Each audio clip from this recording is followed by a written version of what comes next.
నమస్కారం BTV news కి స్వాగతం. ముందుగా హెడ్లైన్స్. ఆంధ్రప్రదేశ్ రాష్ట్రంలో డేటా సెంటర్ల ఏర్పాటుకు అనుకూలమైన పరిస్థితులు ఉన్నాయని సీఎం చంద్రబాబు స్పష్టీకరణ. సింగపూర్లో 3వ రోజు పర్యటిస్తున్న సీఎం ప్రత్యేకించి విశాఖలో దీనికి అవసరమైన ఏకోసిస్టమ్ ఏర్పాటు చేసినట్లు వెల్లడి.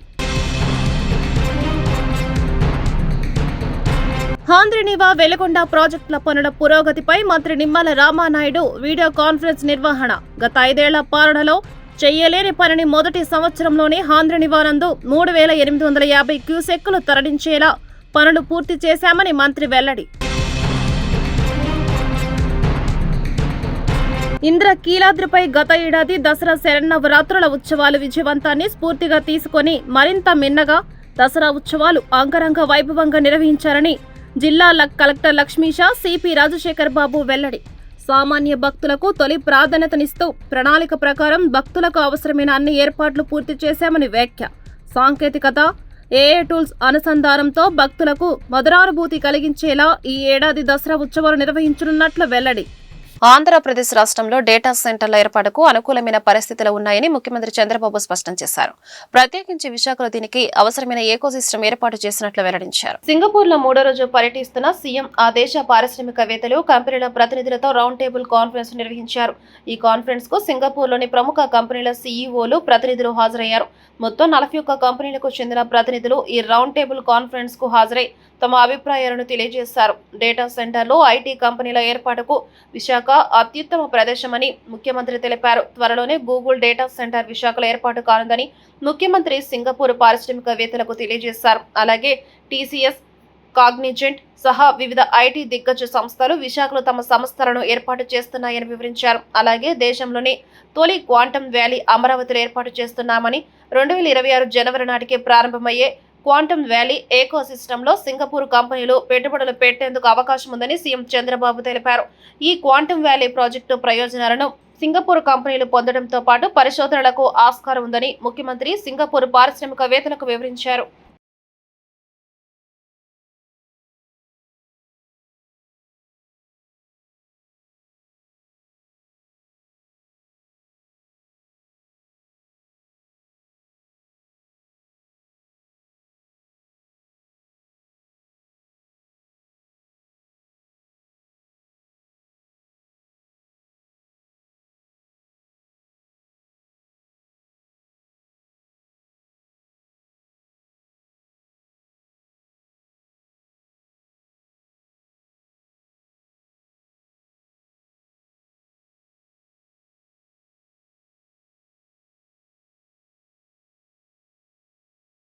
పొంగనూరు కుప్పం బ్రాంచ్ కెనాల్ పనుల పురోగతి సకాలంలో స్పందించినందుకు 2 ఈఈలకు మెమోలు జారీ చేయాలని మంత్రి నిమ్మల రామానాయుడు అధికారులకు ఆదేశాలు జారీ చేశారు. వెలుగొండ ప్రాజెక్టు టన్నెల్స్ లో లైనింగ్, బెంచింగ్ పనులు ఆలస్యం కాకుండా 2026 జూన్ కల్లా పూర్తయ్యేలా పనులు చేయాలన్నారు. ఆంధ్రనివా వెలుగొండ ప్రాజెక్టుల పనుల పురోగతిపై మంత్రి నిమ్మల రామానాయుడు వీడియో కాన్ఫరెన్స్ నిర్వహించారు.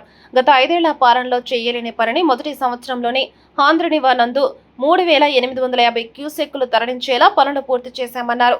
ఫేజ్ 2లో కూడా 3850 క్యూసెక్కులు తరలించేందుకు ఆంధ్రనివా ప్రధాన కాలువ వెడల్పు, లైనింగ్ పనులు పూర్తి కావచ్చున్నారు. ఆంధ్రనివా కాలువ కృష్ణా జలాలతో నిండుగా ప్రవహిస్తుంటే రాయలసీమ ప్రజలు హారతులతో స్వాగతం పలుకుతున్నారన్నారు.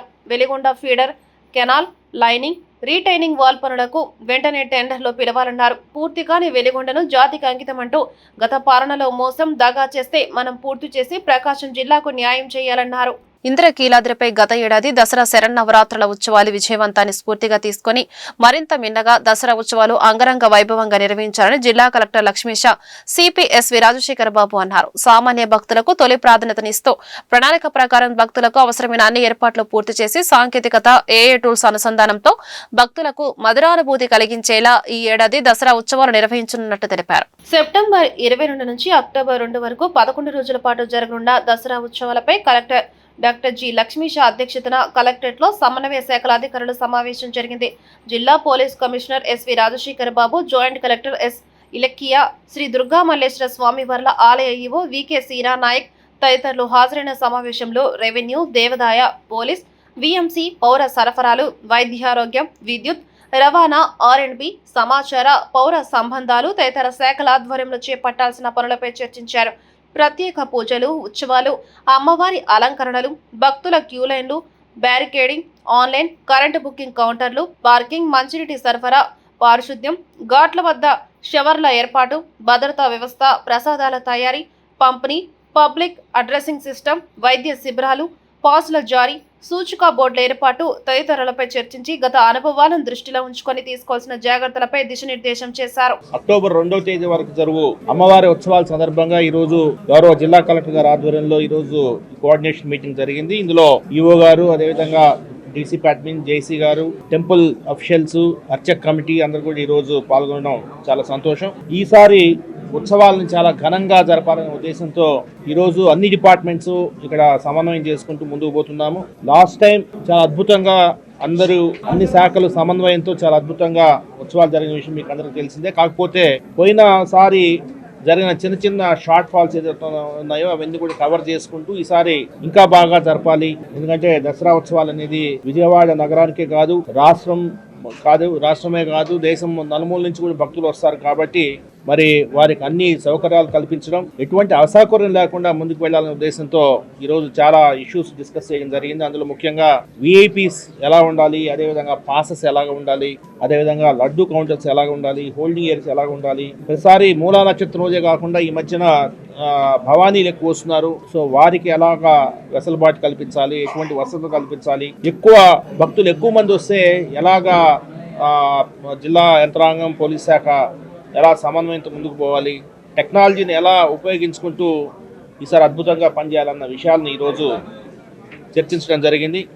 ముఖ్యంగా లాస్ట్ టైము పోలీస్ శాఖ దగ్గర 3 లేక 4 డ్రోన్స్ ఉన్నాయి. ఈసారి 42 డ్రోన్స్ పోలీస్ శాఖ అమ్ముల పొదిలో 42 డ్రోన్స్ ఉన్నాయి. దాదాపు 5,000 కెమెరాలు మొత్తం విజయవాడ నగర పోలీస్ కమిషనరేట్ పరిధిలో ఉన్నాయి. కొత్తగా పెట్టాం లాస్ట్ ఇయర్కి ఈసారికి. సో టెక్నాలజీని ఉపయోగించుకుంటూ గౌరవ జిల్లా కలెక్టర్ గారు భవానీ దీక్షల సందర్భంగా చైల్డ్ మిస్సింగ్ సంబంధించి వారు లాస్ట్ టైం ఒక ఇంటర్వెన్షన్ తీసుకొచ్చారు. ఈసారి డిప్లాయ్మెంట్ యాప్, పోలీస్ శాఖ డిప్లాయ్మెంట్ యాప్ తయారు చేసుకుని మేము సమాయత్తమైందాం. అదేవిధంగా facial recognition system, cameras, artificial intelligence tools ఉపయోగిస్తూ అస్త్రం అనేది లాస్ట్ టైం అప్పుడే స్టార్ట్ చేసాం. ఈసారి అది ఫుల్ ఫ్లెడ్జ్డ్గా అస్త్రం అనేది మనకు అందుబాటులో ఉంది. సో ట్రాఫిక్ని నియంత్రీకరిస్తూ, అదేవిధంగా ప్రజలకి ఎటువంటి అసౌకర్యం లేకుండా, ముఖ్యంగా విజయవాడ నగరవాసులకు ఎటువంటి అసౌకర్యం లేకుండా ఒక మంచి వాతావరణంలో ఈ దసరా ఉత్సవాలు జరగాలనేది అందరి ఆకాంక్ష. ఈసారి విజయవాడ ఉత్సవం కూడా జరిగేదానికి ఏర్పాట్లు ఇంకా ఫైనలైజ్ కాకపోయినప్పటికీ ఆ ఏర్పాట్లు కూడా జరుగుతున్నాయి. ఈ నేపథ్యంలో ఘనంగా ఉత్సవాలు జరపాలంటే ఎన్టీఆర్ జిల్లా స్థాయి కనకదుర్గమ్మ దసరా గురించి కోఆర్డినేషన్ మీటింగ్ చేయడం జరిగింది. గౌరవ సిపి గారు, అలాగే గౌరవ ఎగ్జిక్యూటివ్ ఆఫీసర్ కనకదుర్గమ్మ టెంపుల్, అట్లాగే అన్ని డిపార్ట్మెంట్స్ నుంచి అధికారులని పిలిపించి వాళ్ళ ద్వారా ఈ డిస్కషన్ చేయడం జరిగింది. లాస్ట్ ఇయర్ అయితే ఈ కార్యక్రమాన్ని, దసరాని ఇంత సక్సెస్ఫుల్గా చేయడం జరిగిందో, సో ఈసారి అంతకన్నా మంచిగా, అట్లాగే సాంకేతికతతో ఈ టెక్నాలజీ వాడుకుంటూ, టెక్నాలజీ వాడుకుంటూ వచ్చే భక్తాదులకి ఎక్కడ కూడా అసౌకర్యం కలగకుండా వచ్చేవాళ్ళు ఒక మంచి భక్తిభావంతో, ఒక మంచి అనుభూతితో ఇంటికి తిరిగి వెళ్ళేలాగా చేసే ఏర్పాట్ల గురించి ఈరోజు డిస్కస్ చేసుకోవడం జరిగింది. సో దీంట్లో ముఖ్యంగా సర్వేలెన్స్, అలాగే supervision, coordination, basic facilities arrangements, అట్లాగే వచ్చేవా భక్తులకి అక్కడ దర్శనము, అలాగే ప్రసాదం. సో దీని గురించి ముఖ్యంగా కావాల్సిన జాగ్రత్తలు, అలాగే అక్కడ కావాల్సిన టెక్నాలజీ ఇంటర్వెన్షన్ దీని గురించి చర్చించాము. ఇప్పుడు మనము చూసుకుంటే ఇప్పుడు నంబర్ ఆఫ్ భక్తులు ప్రతి సంవత్సరం పెరుగుతూ ఉన్నారు. అది టెక్నాలజీ వల్ల కావచ్చు, లేదా అవేర్నెస్ వల్ల కావచ్చు, లేదా విజయవాడకి, ఎన్టీఆర్ జిల్లాకి, అలాగే అమరావతికి వస్తున్న ప్రాముఖ్యత వల్ల కావచ్చు, భక్తుల రద్దీ బాగా పెరుగుతూ ఉంది. మనం అనుకోలేనంత రోజు లక్షలాది మంది వచ్చేస్తున్నారు. సో ఈసారి మనం దసరా చూసుకుంటే మూల నక్షత్రం రోజున ఎక్కువ మంది వస్తారని అనుకుంటున్నాం, కానీ మిగతా రోజున కూడా వీకెండ్లో కూడా ఎక్కువ మంది వచ్చే అవకాశం ఉంది. ఈ 11 రోజులు సెప్టెంబర్ 22వ తారీఖు నుంచి అక్టోబర్ 2వ తారీఖు వరకు ఈ 11 రోజులు ప్రతిరోజు ఏమీ లేదన్నా కూడా 2 లక్షల నుంచి 2.5 లక్షల మంది ఈ సిటీకి వచ్చి వెళ్తుంటారు. దాంతోపాటు ఈసారి విజయవాడ ఉత్సవాలు కూడా జరుగుతూ ఉంటాయి. చాలా ఈవెంట్స్, కల్చరల్ ఈవెంట్స్, అలాగే ఈ సెలబ్రేషన్స్, ఫెస్టివల్స్ ఇవన్నీ జరుగుతుంటాయి. కాబట్టి అన్ని రకాలుగా ఎంతమంది విజయవాడకి తరలి వచ్చినా వాళ్ళకి ఎక్కడ ఇబ్బంది కలగకుండా వాళ్ళ రాకపోకలకి, అలాగే వాళ్ళ పార్కింగ్ ఏరియాస్, ఇట్లాగే బేసిక్ ఫెసిలిటీస్, దీని గురించి అన్ని రకాలుగా ఏర్పాటు చేసి ఎన్ని లక్షల మంది వచ్చినా వాళ్ళు మంచి అనుభూతితో, మంచి ఎక్స్పీరియన్స్తో ఇంటికి వెళ్ళడానికి అరేంజ్మెంట్ చేయడానికి ఈరోజు చర్చించడం జరిగింది. డ్రోన్ సర్వేలెన్స్ తో కాలువలోని వ్యర్థాలను పరిశుభ్రపరచండి అని విజయవాడ నగరపాలక సంస్థ కమిషనర్ ధ్యానచంద్ర అన్నారు. నగరంలో దోమల వలన వ్యాధులు ప్రబలకుండా ఉండేందుకు యాంటీ లార్వే ఆపరేషన్లు ఖచ్చితంగా నిర్వహించాలని అన్నారు. మంగళవారం ఉదయం తన పర్యటనలో భాగంగా Satyanarayanapuram, BRTS road, Nageswararao, Pantulu road, Sivarao street, HB colony, Priyadarshini colony, Kambre road ప్రాంతాలని పర్యటించి క్షేత్రస్థాయిలో పరిశీలించారు. ఈ సందర్భంగా కమిషనర్ మాట్లాడుతూ బందర్, రైవాస్, ఏలూరు, బుడమీరు కాలువలో పేరుకుపోయిన వ్యర్థాలను డ్రోన్లతో సర్వేలను చేయించి గుర్రపు డెక్కలతో వ్యర్థాలతో నిండి ఉన్న చోట పరిశుభ్రపరిచి కాలువలో నీటి ప్రవాహం ఎక్కడ ఆగకుండా చర్యలు తీసుకోవాలని అధికారులను ఆదేశించారు. నగరంలో పారిశుద్ధ్య నిర్వహణ సక్రమంగా జరగాలని, ఇంటింటికి వ్యర్థాల సేకరణ ఖచ్చితంగా జరగాలని, వర్షాకాలం దృష్ట్యా నగరంలో దోమల వలన వ్యాధులు ప్రబలకుండా ఉండేందుకు యాంటీ లార్వే ఆపరేషన్లు ఖచ్చితంగా నిర్వహించాలని అన్నారు. తదుపరి హెచ్బీ కాలనీలో గల అన్నా క్యాంటీన్ను పరిశీలించి పారిశుద్ధ్య నిర్వహణలో ఎటువంటి లోపం లేకుండా చూసుకోవాలని, అన్నా క్యాంటీన్లో నుండి వచ్చే వ్యర్థాల నిర్వహణ సక్రమంగా చేయాలని, తాగునీటి, వాడుక నీటి సరఫరాలో ఎటువంటి అంతరాయం లేకుండా చూసుకోవాలని, ఆహారంలో నాణ్యత, సమయపాలన ఖచ్చితంగా ఉండాలని నోడల్ ఆఫీసర్లు నిత్యం పర్యవేక్షిస్తుండాలని అధికారులను ఆదేశించారు. నగరంలోని ప్రభుత్వ ఆర్టీసీ స్థలాలను కారు చౌకగా ఈ ప్రభుత్వం లూలు మాల్కి కేటాయించడాన్ని తీవ్రంగా వ్యతిరేకిస్తున్నామని మాజీ శాసనసభ్యులు మల్లాది విష్ణు ధ్వజమెత్తారు. నిబంధనలు తుంగలో తొక్కి ఈ ప్రభుత్వం భూ కేటాయింపులు చేస్తున్నారని ఆరోపించారు. భూ కేటాయింపులపై రాష్ట్ర ప్రభుత్వం సమాధానం చెప్పాలని, వెంటనే శ్వేతపత్రం విడుదల చేయాలని డిమాండ్ చేశారు. ఆర్టీసీ స్థలాలను లూలు మాల్కి కేటాయిస్తూ ఇచ్చిన జీవోని వెంటనే రద్దు చేయాలని ఆయన డిమాండ్ చేశారు. కారు చౌకగా ఆర్టీసీ స్థలాలను లూలు మాల్కి కేటాయిస్తూ ఇచ్చిన జీవోని వెంటనే రద్దు చేయాలని కోరుతూ వైఎస్ఆర్సీపీ కాంగ్రెస్ పార్టీ ఆధ్వర్యంలో సెంట్రల్ నియోజకవర్గ వైఎస్ఆర్సీపీ సమన్వయకర్త మల్లాది విష్ణు ఆధ్వర్యంలో ధర్నా చౌక్లో నిరసన ధర్నా కార్యక్రమం నిర్వహించడం జరిగింది. ఈ సందర్భంగా వైసీపీ శ్రేణులు ప్రభుత్వం భూములను కాపాడాలని నినాదాలు చేశారు. అనంతరం ఏర్పాటు చేసిన విలేకరుల సమావేశంలో మాజీ శాసనసభ్యులు మల్లాది విష్ణు మాట్లాడుతూ రాష్ట్ర ప్రభుత్వం ఏ కేబినెట్ సమావేశంలోనైనా అన్యాయంగా వారికి కావలసిన మంత్రులు, ఎమ్మెల్యేలకు చెందిన వారికి కారు చౌకగా భూ కేటాయింపులు చేస్తున్నారని ఆరోపించారు. విజయవాడ గవర్నర్పేట ఆర్టీసీకి చెందిన 4 ఎకరాల 15 సెంట్ల స్థలం అప్పనంగా లూలుకి ఇవ్వడానికి ప్రభుత్వం జీవో ఇచ్చిందని, లూలు లాంటి కంపెనీలు రావడం ద్వారా నగరంలోని చిన్న, సన్నకారు వ్యాపారులు సమూలంగా నష్టపోవడమే కాకుండా 100 కుటుంబాలు రోడ్డున పడతాయని ఆవేదన వ్యక్తం చేశారు. కారు చౌకగా ఈ భూ కేటాయింపుల వలన 100 కోట్ల రూపాయల ఖజానాకు గండి కొడుతున్నారని అన్నారు. సంపద సృష్టిస్తారని ఎన్నికల ముందు చంద్రబాబు చెప్పారని, సంపద సృష్టించడం అంటే ఇదేనా అని ఆయన ప్రశ్నించారు. రాబోయే రోజుల్లో ప్రభుత్వ భూములను కేటాయించే విధానాన్ని ప్రభుత్వం విరమించుకోకపోతే, జీవోని రద్దు చేయకపోతే వైఎస్ఆర్సీపీ రాష్ట్ర వ్యాప్తంగా ఉద్యమ బాట పడుతోందని హెచ్చరించారు. వైఎస్ఆర్ కాంగ్రెస్ పార్టీ విజయవాడ ధర్నా చౌక్లో ఒక నిరసన కార్యక్రమాన్ని పెట్టడం జరిగింది.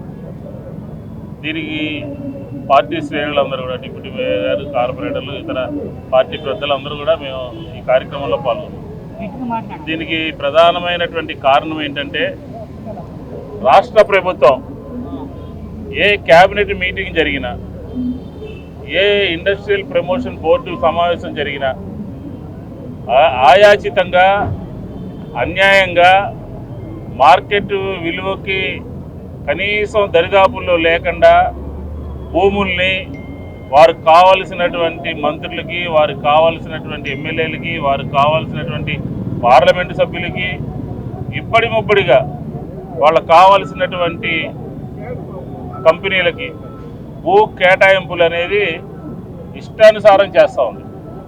ఒక పద్ధతి లేదు, పాడు లేదు.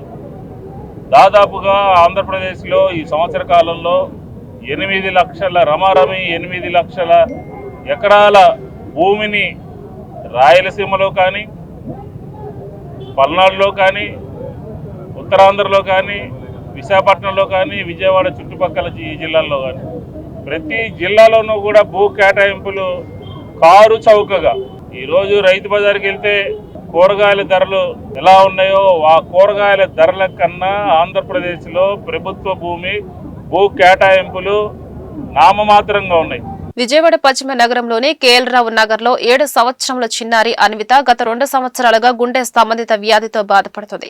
పాప తల్లిదండ్రులు బోయిళ్ల స్పందన కుమార్, శిరీష ట్రీట్మెంట్ చేయిస్తున్నారు. చివరిగా డాక్టర్లు గుండె మార్పిడి చికిత్స చేయాల్సి ఉందని చెప్పడంతో కన్నీటి పర్యంతమయ్యారు.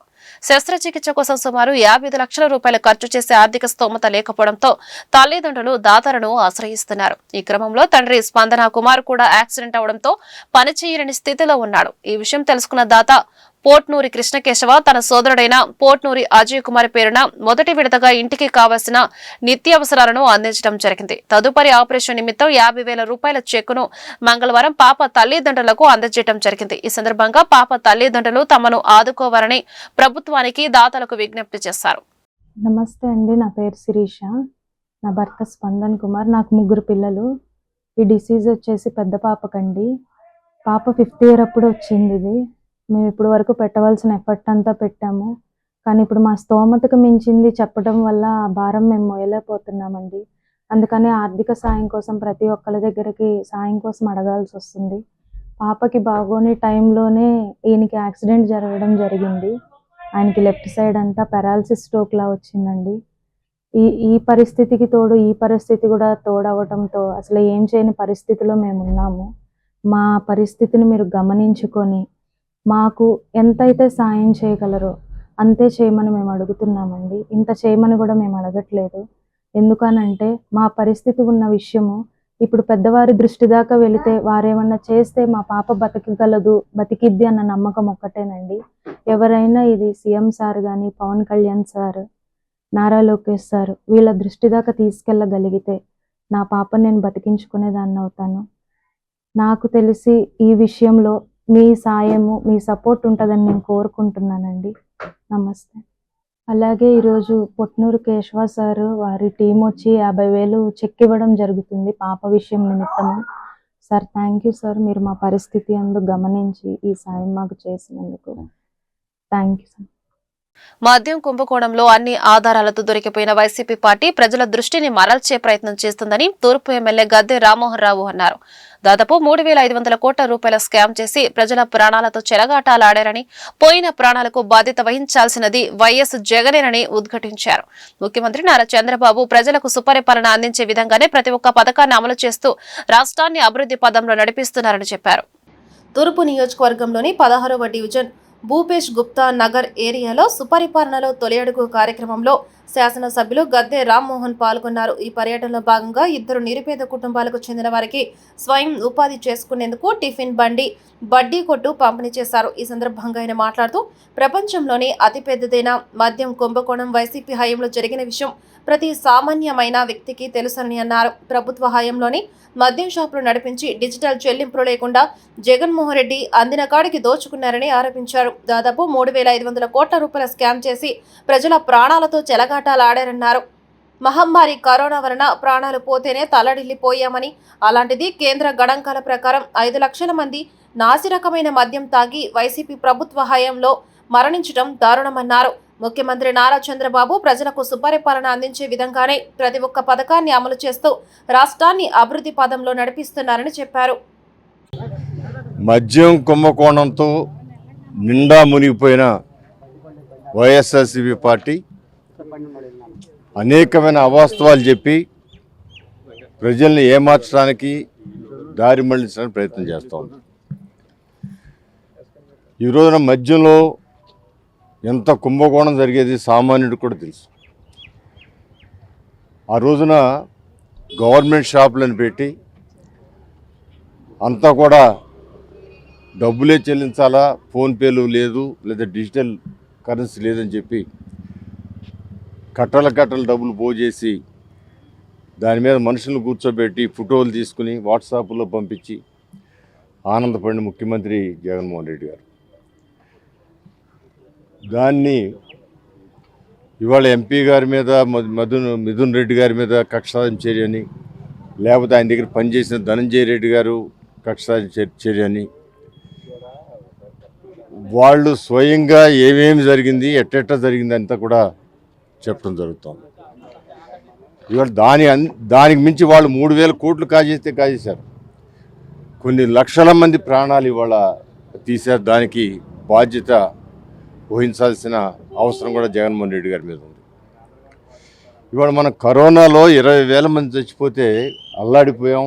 అందరూ కూడా గుడ్డలు కప్పుకొని నోటికి గుడ్డలు కట్టుకుని ఇంట్లోంచి బయటికి రాకుండా పేదవారికి ఉపాధి లేకుండా అనేక రకాలుగా ఇబ్బందులు పడ్డాం.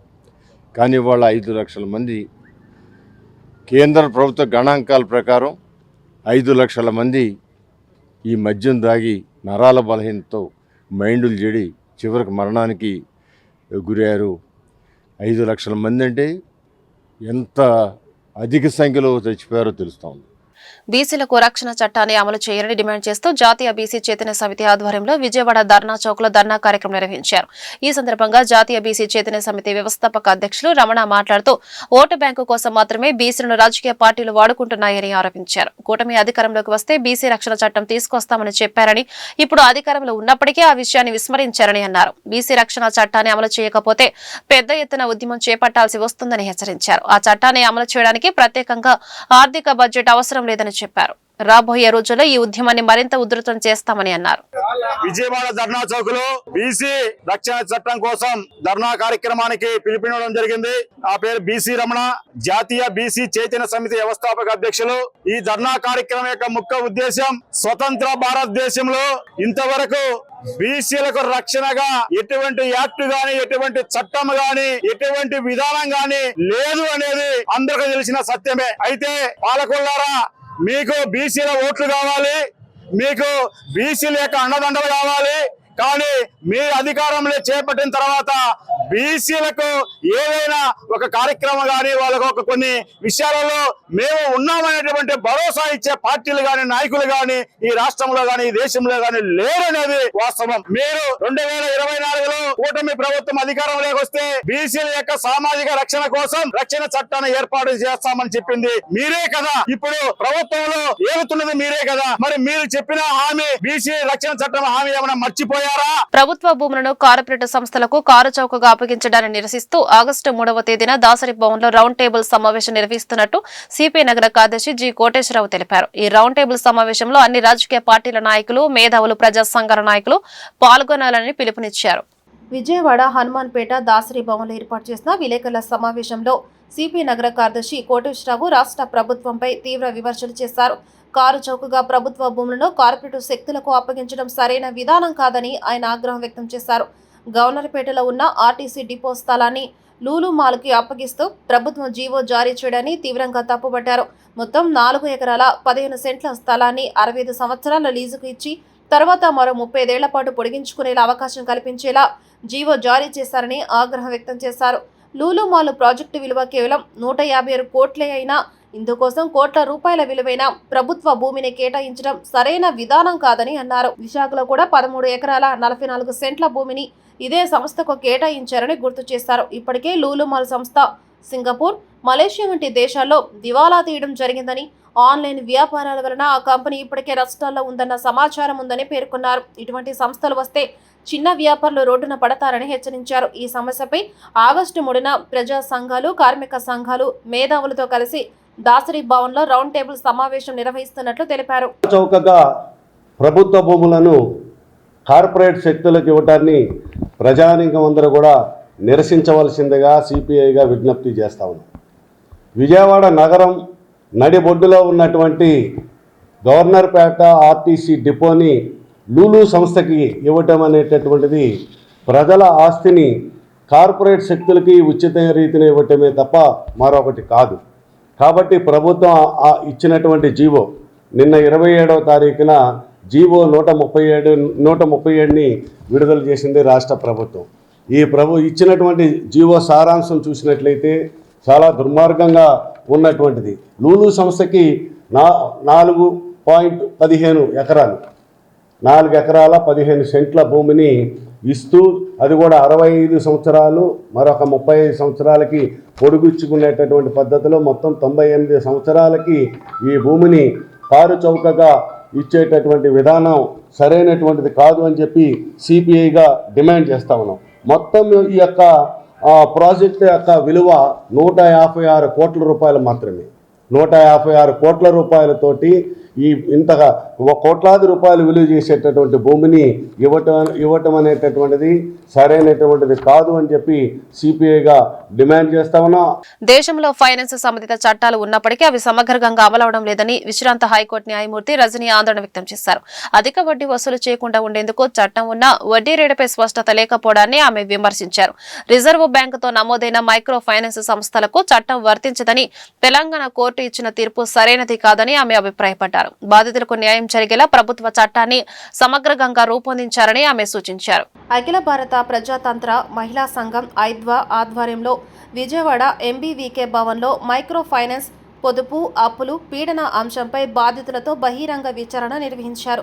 ఈ కార్యక్రమంలో రాష్ట్రంలోని వివిధ జిల్లాలకు చెందిన బాధితులు పాల్గొన్నారు.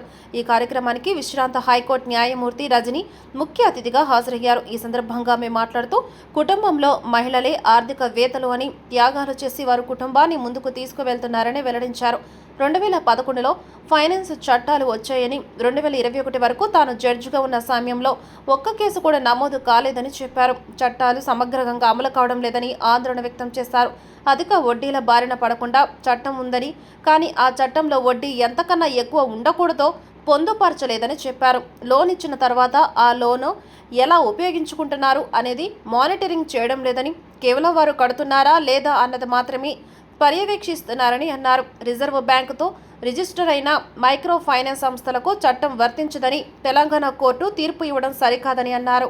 మన కోసం వాళ్ళని ఒక ఆర్థికంగా ఒక ఇండిపెండెంట్ వ్యక్తులుగా తయారు చేసేదానికి వచ్చినటువంటి చట్టం ఇది. అంటే వాళ్ళు చెప్పే ఆబ్జెక్టివ్స్లో ఉన్నటువంటి చట్టం ఇది. ప్రతి చట్టం, ఏ చట్టం చూసినా కూడా ఆబ్జెక్టివ్స్ చూస్తే మనకు అసలు చాలా సస్యశ్యామలంగా కనిపిస్తుంది, దేశం అంతా కానీ ప్రపంచం అంతా కానీ. ఎందుకంటే ఆబ్జెక్టివ్స్ అంత ఉదాత్తంగా ఉంటాయి, అంత గొప్పగా ఉంటాయి. కానీ ఆచరణలోకి వచ్చేసరికి సమస్యలన్నీ, ఆచరణలో ఎంతవరకు అవి అవుతున్నాయి, ఆబ్జెక్టివ్స్ని ఎంత మట్టుకు అచీవ్ చేశారు, అచీవ్ చేసిన దానికి వాళ్ళకు ఉన్నటువంటి మానిటరింగ్ సిస్టమ్ ఎట్లాంటిది అనేది మనం చూసినట్టయితే అది చాలా హృదయ విదారకంగానే కనిపిస్తుంది ప్రతి చట్టం కూడా. స్త్రీలు అనేది మనకు తెలుసు బెస్ట్ ఫైనాన్స్ ఆపరేటర్స్ అనాలి. మనం కుటుంబ వ్యవస్థలో చూస్తే నాకు కొంతమంది గొప్ప గొప్ప వ్యక్తులు, అంటే చాలా తక్కువ స్థాయి నుంచి చాలా ఉన్నతంగా ఎదిగినటువంటి వ్యక్తుల జీవిత చరిత్రలు చదువుతున్నప్పుడు ప్రతి వాళ్ళ జీవితంలో స్త్రీ ఎంత ప్రాముఖ్యమైన పాత్ర వహిస్తుందనేది కనిపిస్తుంది. ఈ మధ్యనే ముళ్ళపూడి వెంకటరమణ గారి ఆయన ఆత్మకథ చదువుతూ ఉంటే వాళ్ళ తల్లి గురించి రాస్తూ ఆయన అంటే కటువైనటువంటి ఆర్థిక పరిస్థితుల్ని ఎలా ఆవిడ నెట్టుకొచ్చేది అంటే, ఒక దోశ కొనుక్కొని తినేవాళ్ళట ఇద్దరు. ఒక దోశ కొనుక్కుంటే అబ్బాయికి దోశ పెట్టి ఒట్టి చట్నీ తినేదట. వార్తలు ముగించే ముందు హెడ్లైన్స్ మరొకసారి. ఆంధ్రప్రదేశ్ రాష్ట్రంలో డేటా సెంటర్ల ఏర్పాటుకు అనుకూలమైన పరిస్థితులు ఉన్నాయని సీఎం చంద్రబాబు స్పష్టీకరణ. సింగపూర్లో 3వ రోజు పర్యటిస్తున్న సీఎం ప్రత్యేకించి విశాఖలో దీనికి అవసరమైన ఏకోసిస్టమ్ ఏర్పాటు చేసినట్లు వెల్లడి. హాంద్రినీవా వెలిగొండ ప్రాజెక్టుల పనుల పురోగతిపై మంత్రి నిమ్మల రామానాయుడు వీడియో కాన్ఫరెన్స్ నిర్వహణ. గత 5 ఏళ్ల పాలనలో చెయ్యలేని పనిని మొదటి సంవత్సరంలోనే హాంద్రినీవా నందు 3850 క్యూసెక్కులు తరలించేలా పనులు పూర్తి చేశామని మంత్రి వెల్లడి. ఇంద్రకీలాద్రిపై గత ఏడాది దసరా శరన్నవరాత్రుల ఉత్సవాలు విజయవంతాన్ని స్ఫూర్తిగా తీసుకొని మరింత మిన్నగా దసరా ఉత్సవాలు అంగరంగ వైభవంగా నిర్వహించారని జిల్లా కలెక్టర్ లక్ష్మీషా సిపి రాజశేఖర్ బాబు వెల్లడి. సామాన్య భక్తులకు తొలి ప్రాధాన్యతనిస్తూ ప్రణాళిక ప్రకారం భక్తులకు అవసరమైన అన్ని ఏర్పాట్లు పూర్తి చేశామని వ్యాఖ్య. సాంకేతికత, ఏఏ టూల్స్ అనుసంధానంతో భక్తులకు మధురానుభూతి కలిగించేలా ఈ ఏడాది దసరా ఉత్సవాలు నిర్వహించనున్నట్లు వెల్లడి. ఈ వార్తలు ఇంతటితో సమాప్తం. నమస్కారం.